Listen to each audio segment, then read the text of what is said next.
여러분 잘 나오셨습니다. 오늘도 예배 가운데 하나님의 은혜를 구하는 날 될 수 있기 바랍니다.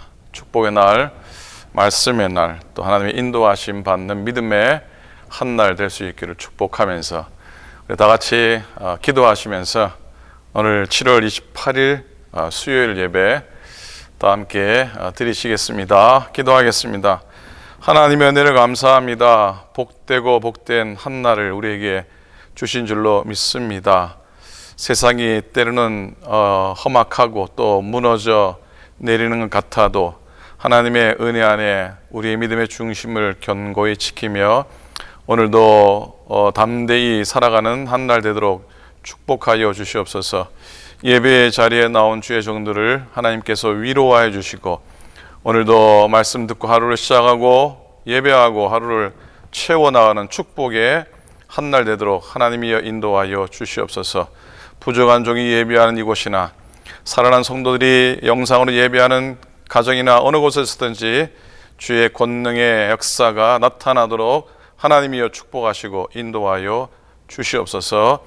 감사합니다. 고맙습니다. 우리 예배를 받으시고 말씀의 은혜를 충만하도록 하게 인도하여 주시옵소서. 채워 주시옵소서. 감사합니다. 우리 주님 예수 그리스도 이름으로 간절히 기도드립니다. 아멘. 아멘. 자, 하나님 말씀 보시겠습니다. 하박국 말씀 중에서 오늘은 1, 2, 3장 중에 2장 말씀을 보기 원합니다. 자, 2장 1절부터 4절까지 말씀입니다. 하박국 2장 1절부터 4절의 말씀이 되겠습니다. 제가 읽을 때 여러분들도 말씀을 펴시고 가능하면 함께 읽도록 하겠습니다.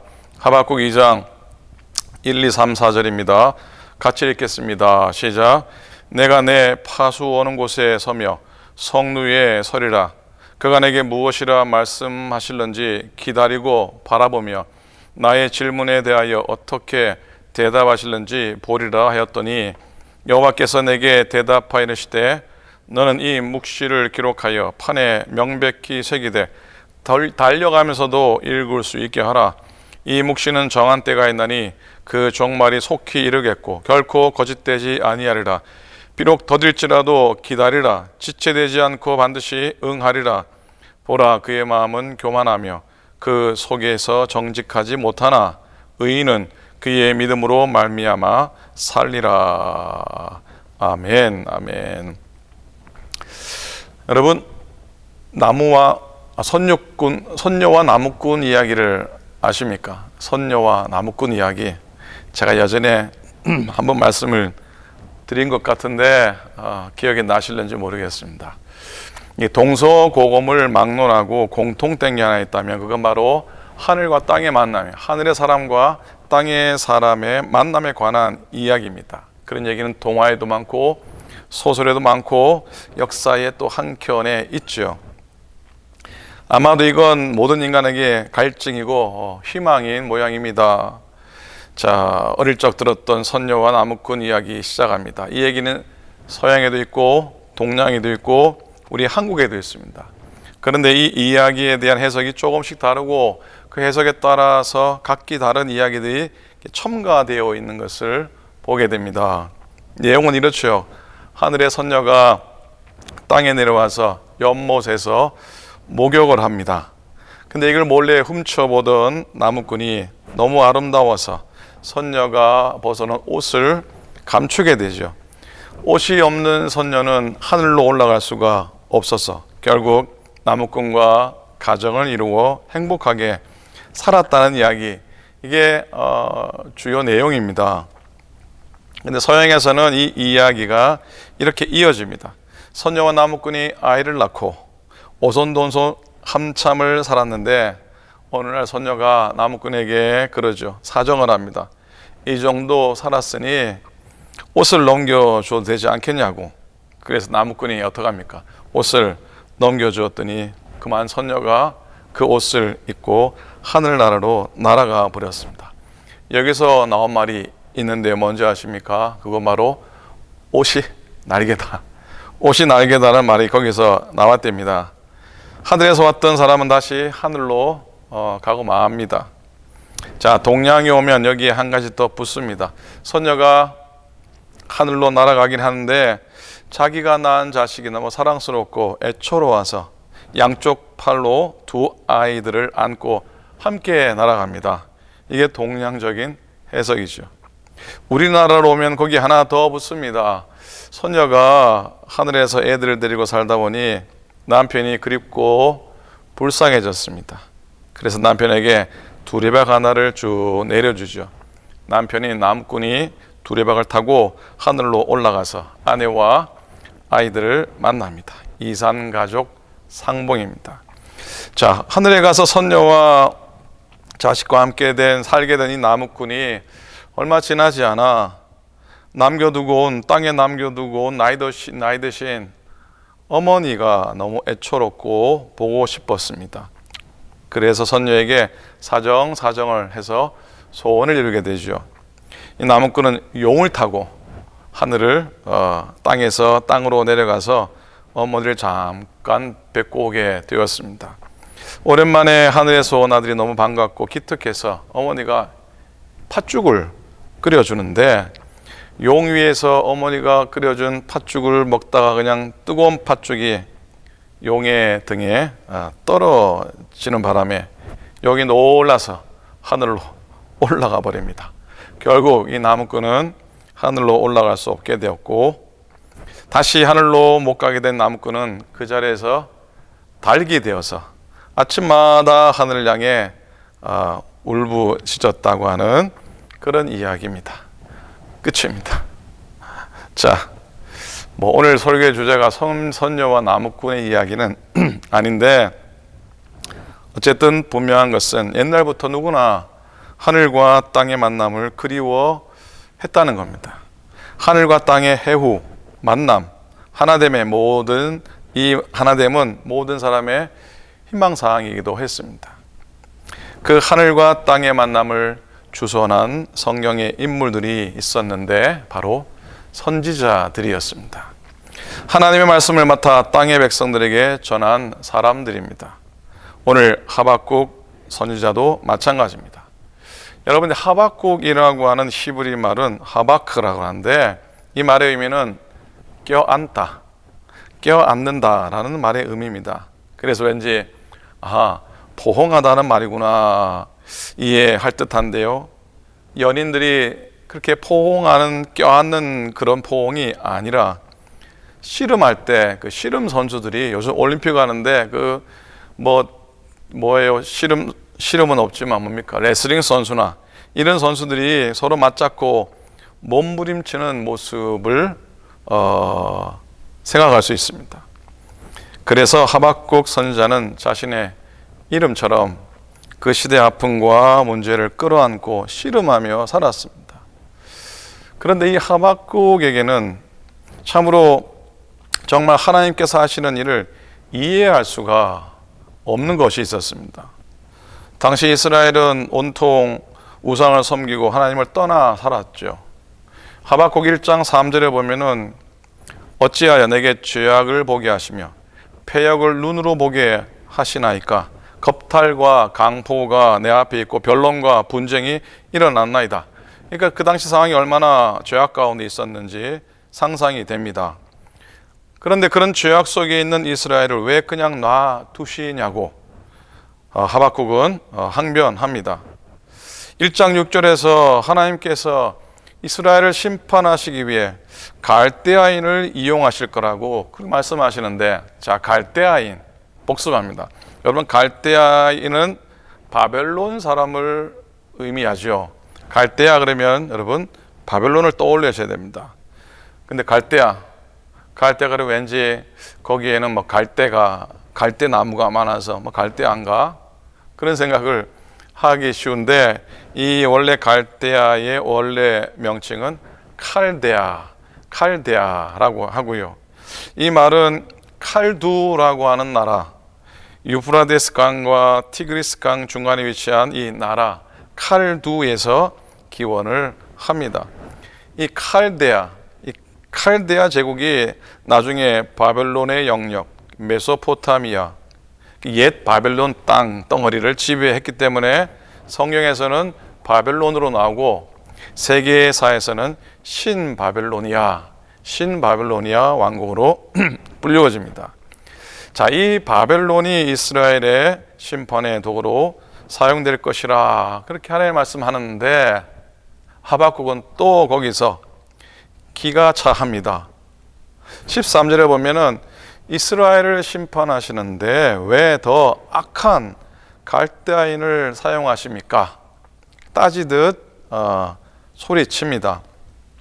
공동번역을 보면 13절에 그러나 여호와여 어찌하여 그들을 재판관으로 세우셨습니까? 나의 바위여 어찌하여 그들을 채찍으로 삼아 벌하십니까? 어찌하여 거짓된 자들을 방관하시고 악인이 자기보다 의로운 사람을 삼키는데도 잠잠하시나이까? 이스라엘을 심판하는데 더 악한 갈대아인을 사용하신다라는 게 말도 안 된다라는 겁니다. 사실 우리들도 그런 일을 경험할 때가 있습니다. 세상에 악이 가득 차 있습니다. 그런데도 하나님께서는 잠잠하시기도 합니다. 그때 왜 하나님은 잠잠히 계실까라고 불평을 하게 됩니다. 악이 번성하는 것을 보게 됩니다. 하나님이 살아계시면 분명 악은 망하고 선이 흥해야 하건만 반대의 경우를 우리는 참 많이 보게 됩니다. 더구나 악한 사람이 선한 사람을 괴롭히는 경우, 이건 참 눈으로 보기 힘듭니다. 그죠? 그때 우리도 저렇게 나쁜 사람이 어떻게 저런 사람을 괴롭히냐라고 하박국처럼 소리를 치게 되죠. 그런데 하나님께서 하박국에게 말씀하십니다. 하박국은 파수하는 성루에 올라가서 하나님께서 어떻게 응답하시는지 기다립니다. 하나님이 주시는 말씀을 그냥 듣는 것으로 끝내지 말라 하시는데 말을 타고 달려도 그 말씀을 읽을 수 있도록 확실하게 크게 기록하라 명령을 하시면서 약속을 주십니다. 2장 3절입니다. 오늘 읽은 말씀이죠. 이 묵시는 정한 때가 있나니 그 종말이 속히 이르겠고 결코 거짓되지 아니하리라. 비록 더딜지라도 기다리라. 지체되지 않고 반드시 응하리라 그랬어요. 비록 재앙이긴 하지만 하나님의 말씀은 분명히 이루어질 것임을 약속합니다. 그러면서 주신 말씀이 바로 4절인데 좀 병 주고 약 주고 하시는 것 같아요. 그러나 이 구절은 성경 중에 가장 유명한 말씀이기도 합니다. 여러분 잘 아시잖아요. 보라, 그의 마음은 교만하며 그 속에서 정직하지 못하나 의인은 그의 믿음으로 말미암아 살리라. 의인은 그의 믿음으로 말미암아 살리라. 자, 이 말씀의 구체적인 의미 두 가지를 한번 살펴보기 원합니다. 두 가지요. 첫째는 의인은 그의 믿음으로 살게 해 주시겠다라고 하는 하나님의 약속입니다. 자, 하나님의 약속. 다음 표현을 해주세요. 자, 때로는 우리는 실족합니다. 때로는 좌절하기도 합니다. 그러나 하나님께서는 우리 약속을 해 주셨어요. 어떻게? 비록 우리에게 어렵고 힘든 일이 생길지언정 우리를 믿음으로 살게 해 주시겠다고 하시는 약속입니다. 자, 과거에 감당하지 못한 시험이 있었잖아요. 그 당시에는 어렵고 눈물 나고 견디기 힘들었지만 지금 와서 보니 잘 감당하지 않았습니까? 내 능력으로 감당했나요? 근데 하나님께서 하시는 일 아닙니까? 앞으로도 마찬가지죠. 우리 앞에 어떤 일이 있든지 하나님께서 감당하게 하실 겁니다. 지금 여러분이 힘들고 어려운 일을 겪고 있다면 그건 바로 믿음으로 살라는 하나님의 뜻임을 알아야 합니다. 불평하고 원망하지 않아야 합니다. 실족하거나 낭망하지 않아야 합니다. 하나님은 신실하시기에 당신의 약속을 꼭 지키십니다. 우리들이 이런 믿음으로 살도록 하나님은 인도하실 겁니다. 자, 하나님의 약속. 자, 그리고 두 번째로요, 의인은 믿음으로 말미암아 살리라라는 말씀은 그렇게 살아야 한다라는 명령의 말씀으로 이해합니다. 자, 아까는 뭐라고 했습니까? 하나님의 약속이라고 그랬고요. 이번에는 하나님의 명령으로 받아야 됩니다. 여러분, 세상 사람들은 무슨 힘으로 살아갑니까? 보통 사람들은 밥심으로 살아간다 하지 않습니까? 그래서 새끼 삼식이처럼 잘 챙겨 먹고 그 힘으로 살아간다 하죠.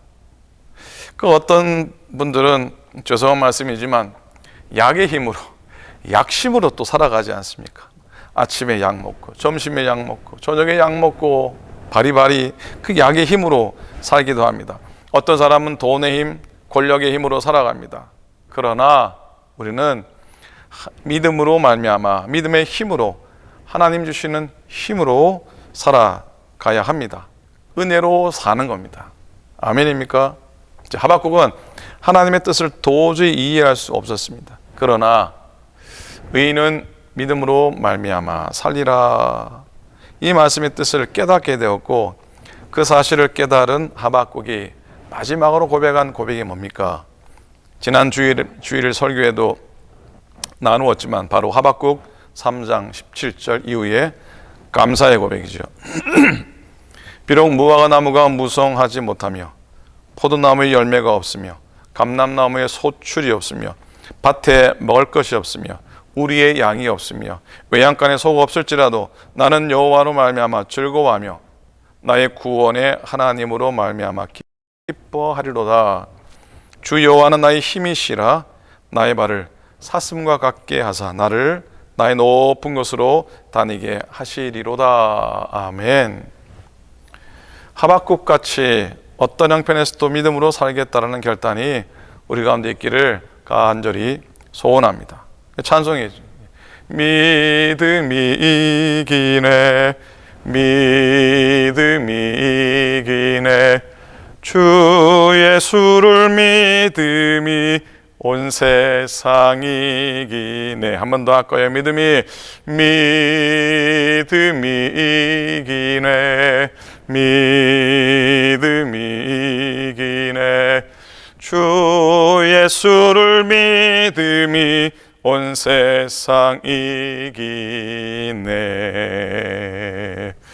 아멘.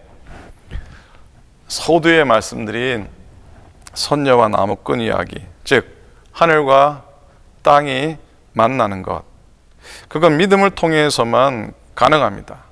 그러니까 여러분, 믿음으로 살면, 즉 하늘과 땅이 만나는 삶을 살면 현실에 하나하나가 다 의미가 있습니다. 버릴 게 없습니다.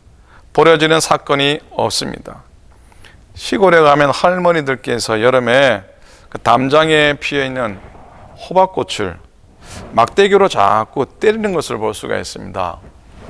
그건 그렇게 매를 많이 맞은 호박꽃은 가을에 큰 호박을 맺게 되기 때문이라고 합니다. 왜냐하면 왜 이렇게 했습니까?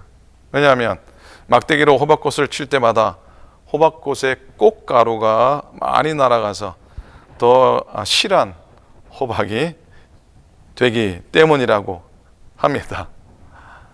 자, 이 원리는 바로 그리스도인에게도 마찬가지라는 생각을 해봅니다.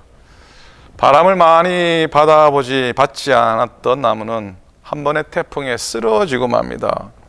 그러나 평소에 바람을 많이 받아본 나무는 웬만한 태풍에도 껐떡하지 않지요. 그동안 수없이 강한 바람 맞으면서 그때마다 넘어지지 않으려고 자꾸 뿌리를 깊이 더 내렸기 때문입니다. 마찬가지로 성도의 신앙, 우리의 신앙도 고통과 연단을 통해서 깊이 우리의 뿌리가 심겨지게 됩니다. 그런 아픔을 거치지 않은 신앙은 쉽게 흔들리죠. 믿음으로 살면 버려지는 사건이 없습니다. 내가 실수를 했던, 성공을 했던, 잘했던, 못했던, 내가 누구를 만났던, 내가 어디에 있던 그 모든 것이 다 의미가 있습니다. 그 모든 것들은 나의 오늘을 위해 있어야 하고 또 나의 내일을 위해 필요한 것들입니다. 그 모든 것들은 나의 오늘을 위해 있어야 하고 나의 내일을 위해 필요한 것들이라고 합니다. 자, 에스더 4장 14절에 모르드게가 에스더에게 한 유명한 말이 있습니다. 네가 왕후가 된 것이 이때를 위함이 아닌지 누가 아느냐. 사랑하는 여러분, 오늘도 하루 살아가면서 저와 여러분이 온전한 믿음 가지고 살아갔으면 좋겠습니다. 의인은 그의 믿음으로 살리라 하셨으니 부족하지만 의롭다 칭하신 우리 주님의 은혜, 십자가의 은혜로 말미암아 우리가 그의 믿음으로, 우리의 믿음으로 살기 원하고요. 순간순간마다 하나님의 신실하심을 체험하면서 살아가는 모든 교우들, 살아가는 모든 믿음의 성도들이 다 되시기를 우리 주님의 이름으로 간절히 축원을 드립니다. 아멘. 기도하겠습니다. 하나님의 은혜를 감사합니다. 오늘도 우리에게 허락하신 이 짧은 말씀이지만 우리의 믿음으로 살아갈 오늘의 현실을 우리가 절감하면서 코로나라는 상황과 때로는 불안하고 염려가 엄습하는 상황 속에서 우리의 굳건한 믿음으로 말미암아 우리가 살아있는, 우리가 살아 숨쉬는, 살아 역사하는 믿음의 식구들, 믿음의 종들이 다 되도록 하나님 인도하여 주시옵소서. 무기력하거나 무력하거나 나태하거나 하나님 아버지 우리의 믿음이 뒷걸음질 치거나 하나님 연약해지지 않도록 도와 주시옵시고 오늘도 하나님의 약속과 하나님의 명령을 따라 한 걸음 한 걸음 은혜로 내딛는 우리 모두가 되도록 축복하여 주시옵소서. 연약함 중에 있는 교우들을 지켜주시고 가정마다 복되게 하시고 하나 일터들마다 하나님이 눈동자처럼 지켜보아서 형통하게 하여 주시옵소서. 하나님 아버지 믿음의 교우들 축복하시고 또 교회도 하나님의 은혜로 풍성하여 주 앞에 나아가는 귀한 교회 100년이 넘는 창립의 역사를 기억하고 기념하면서 오늘의 나의 신앙, 오늘의 우리의 신앙을 더욱더 견고히 하는 또 하루하루 되도록 축복하여 주시옵소서. 오늘도 주와 동행하기 원합니다. 믿음으로 살게 하소서. 감사합니다. 이제는 우리 주님 예수 그리스도의 은혜와 하나님 아버지의 사랑하심과 성령님의 감동 감화하심이 오늘도 귀한 예배 자리에 믿음으로 나와 함께 주의 말씀 들으며 은혜 나누는 당신의 모든 종들 머리 위에 그리고 속한 모든 믿음의 식구들, 믿음의 권속들 위에 이제로부터 영원토록 함께 합시기를 간절히 축원하옵나이다. 아멘. 고맙습니다. 평안한 한 날 되시기 바랍니다. 교회 의자가 아직 오늘 실은 화요일 저녁이죠. 화요일 저녁인데도 아직 연락이 없습니다. 목요일이나 금요일쯤 돼야 하지 않을까 싶은데 이번 주에 잘 의자가 도착해서 다음 주일 창립 예배 은혜 안에 잘 준비돼서 예배 드릴 수 있도록 기도해 주시면 고맙겠습니다. 오늘 은혜로 하루 걸으시고 건강하게 복되게 지나시기를 축복합니다. 고맙습니다. 토요일 또 말씀 가운데 찾아가겠습니다. 감사합니다.